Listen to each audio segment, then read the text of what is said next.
তো গাইস, প্রথমে ভিডিওটি দেখি, তারপর পাবলিকের করা ফানি কমেন্ট গুলো পড়ি।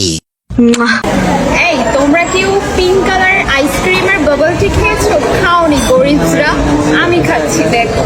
কারণ তুমি যে পশ তাই। Yes, আমি গুলশানের পশ দেখি। ইয়া তুই বললি? তুই কি বললি? তুই কি বললি? তুই কি বললি? तो चलिए शुरू करते हैं। আমার ব্ল্যাক কালারের আইসক্রিমটা খেয়ে দেখো কেমন। জীবনেও খাইনি, আমরা খুব গরিব, বাট আপনার মতো ছোট লোক না। ঠিক বলেছো। জল আমাদের গন্ধ বেশি, খাওয়া মালের মুখ চলে বেশি। 300 টাকার মেশিনে 3000 টাকা বাপ নেয়।